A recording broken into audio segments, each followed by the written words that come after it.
You know, Babylon is controlled by two spirits. The first spirit that rules Babylon is the spirit of Nimrod. That's the spirit of invention. That's the spirit of globalization. That's the spirit of greatness. That is why every time you find people who are slaves of Satan, the devil always bargains with them about greatness. I can give you something that will make you a star, and they begin to compromise. That's what led them to build Babel.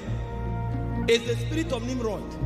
You come up with inventions that turn people away from God. And the second spirit that rules Babylon is the spirit of Jezebel. And the spirit of Jezebel is the spirit of seduction. It's the spirit of mixture.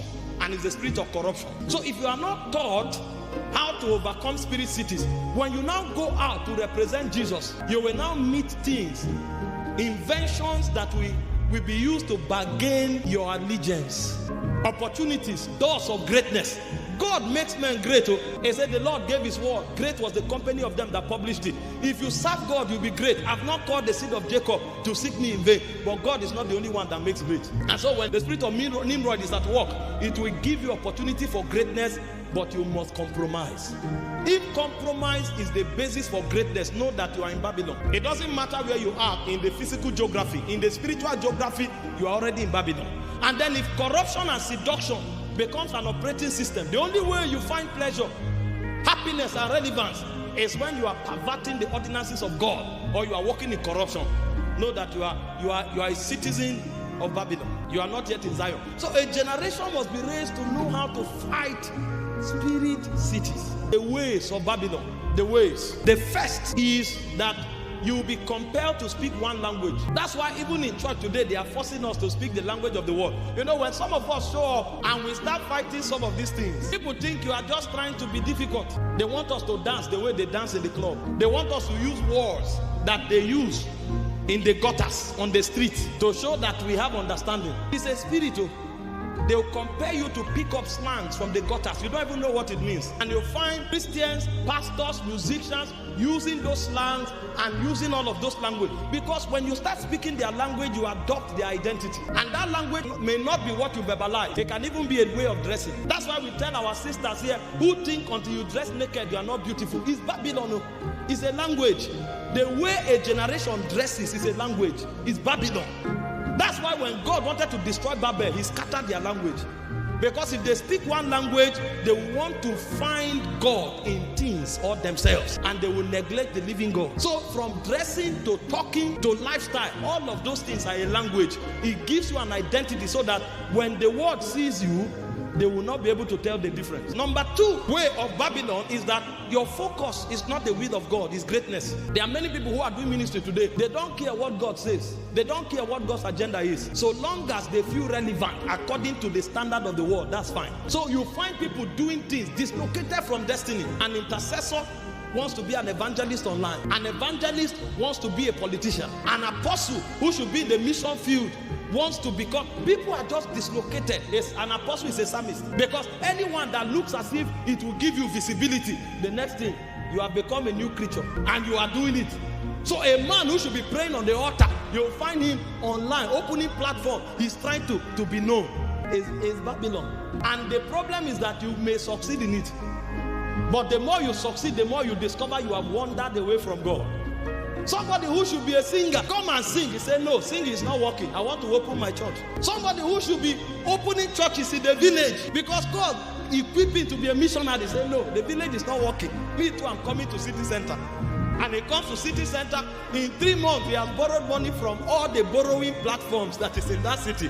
After 3 years, he carries his bag and run away because he's not wired to function there. And before he realizes it, Satan will mess him up. When you serve God, he will make you great. But greatness is not your pursuit. That's why it's called Babylon the Great. He will suggest greatness to you as your goal. Our goal is not to become great.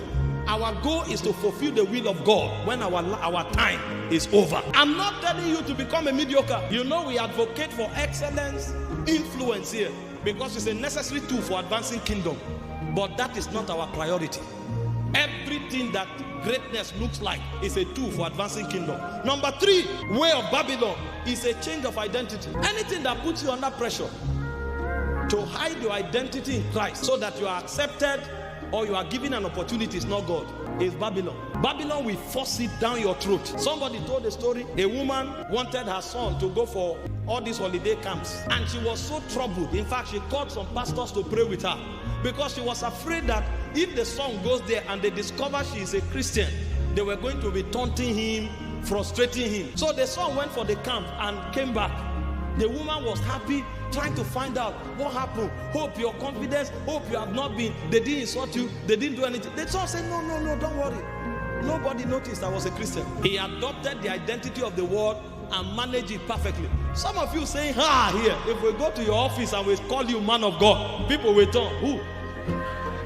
Man of God? Are you a man of God? Because they will be shocked that you are a Christian. That's why I tell you, what we are talking about here is not just to come to church and speak in tongues. The guy said, oh king, we are not careful to answer you in this matter. He said, even if you make the fire 7 times hotter, we will not bow. We have a generation of people who compromise even when they are not tempted. So when we come to church, all of us are pious like St. Patrick, St. Thomas Aquinas. But the moment we go to the office, we are the same. Somebody said, he told a parable about Lagos. He said on Sunday, Lagos is dry because almost everybody is in church. But if you come back on Monday, if your glass is wind down, they will steal your phone. He said, where do these people go to on Sunday? Because we become like them. See, don't be a Lagosian because you live in Lagos. Don't be a Jamaican because you live in Jamaica. Don't be a Nigerian because you live in Nigeria. Be a citizen of Zion wherever you find yourself. If your identity is altered, you are a Babylonian. The fourth thing that defines the way of Babylon is mixture. Eating food given to idols. It's not everything we consume. I was preaching the other day. I told our people here, they said they are Christians, they want encounters, they want to burn for God. Carry their phones. A secular song that litters everywhere. Any beat you play, before they sing the song, they will tell you the artist. As they are eating the word of God, that's how they are eating all the secular musicians. Even the ones that are outrightly honoring idols, Christians sing them. When you ask them, they say, is it a sin to sing a song? They are not kingdom oriented. Daniel and his friends said, we will not eat that which is sacrificed to idols. They said they called it defilement. Daniel chapter 1 verse 8. They refused. The songs you are singing, they came from spirits.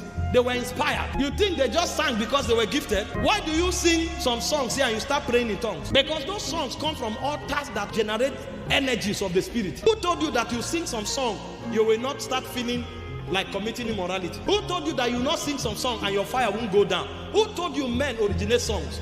Songs come from the spirit realm. They are vibrations of their soul. When they release it, we catch it and we communicate it. They don't come from our realm. Because those sounds are transport medium. There are songs you sing and you meet God, and there are songs you sing, you meet the devil. Because those songs are vehicle to bring you there. But when people are Babylonians, they don't know what to eat. Your diet must be sanitized. We don't eat everything, sir. We don't participate in every meal. Only the things served from the Holy of Holies are the things we allow to enter our soul and our spirit. That's how we fight Babylon. The way they do me, and somebody is singing and dancing and dancing and dancing. He doesn't even know what he's talking about. They choke. And you hear Christians talking. When I hear those things, I say, which one is this? They say, no, they started saying it some days ago. And the other day I was asking my wife, I said, how do they know when these things come? That means they are tuned to those frequencies. The moment anyone shows up, you start hearing it everywhere. I say, this thing I'm hearing, what is it? They say, that's the raining slang. And Christians are consuming it every day. I'm not saying you won't hear it. You are in the world, but you are not of the world. You become a Babylonian when you begin to consume it. When they throw it at you, repel it. This one can't enter my soul. My diet is selected. I'm careful what I eat. Number 5 way of Babylon is bowing to men. When a system is built, even if it's called church, if at the end of the day they go is for a man to become a god, there's a problem. And that is why most of our churches today are Babylonian systems. It's all about general overseer. Even the message can't be preached until Papa is quoted 10, 20 times. Because you must say something that makes Papa feel that you are loyal. It's Babylonian system. Because the same way Nebuchadnezzar built a graven image, some of us, a large cathedral has become our graven image. That's why you see we kill ourselves today to build certain structures. All of that is packaging. I know the place of order. I know the place of excellence. I understand the necessity of building befitting places where people can come to worship God. but we are not called to worship men or things. The moment the emphasis becomes about a man, if that man is around, the man is so big that God is obscured, then you know that that place has become Babylon. No matter what they are saying, forget it. A spirit, another spirit has taken over. There's a place for honor, there's a place for respect, there's a place for regard.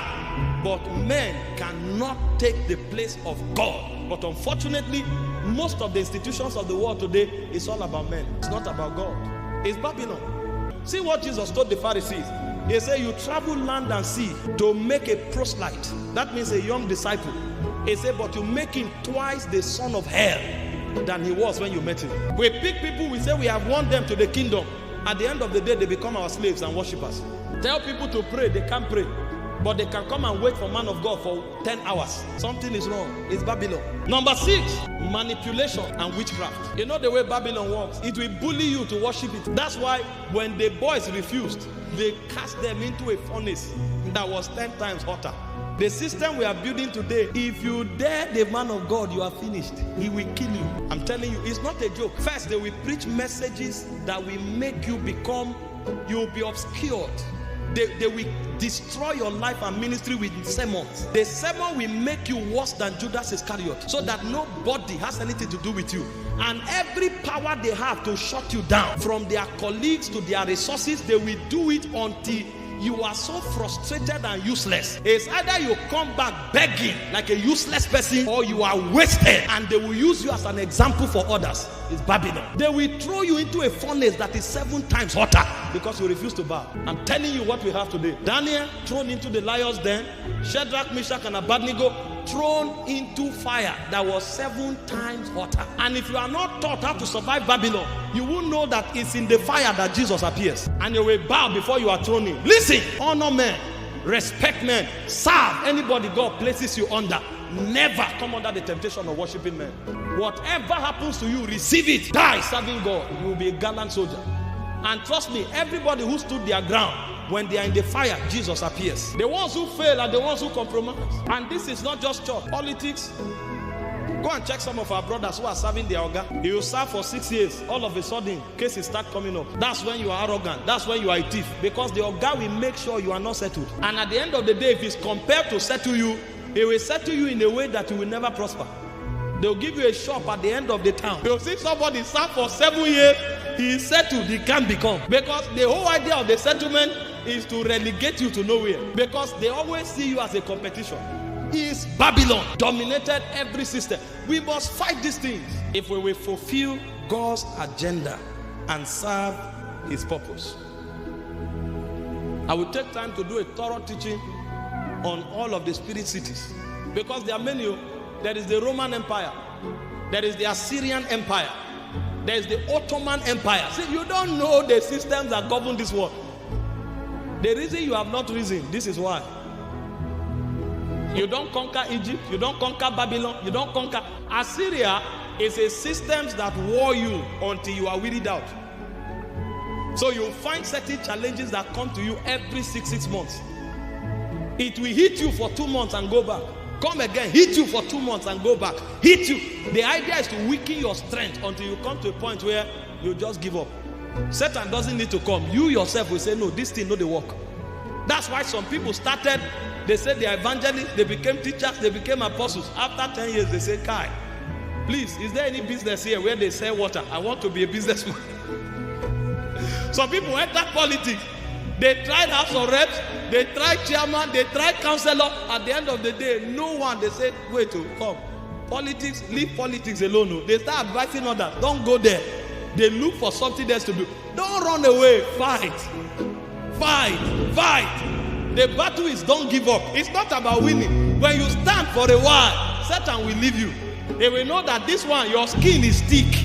And this is why we pray. Because see, the way to toughen yourself is to remain on the altar. He said, 1,000 shall fall by your side, 10,000 by your right hand. It shall not come near you. With your eyes you shall see and behold the recompense of the wicked. Stand your ground.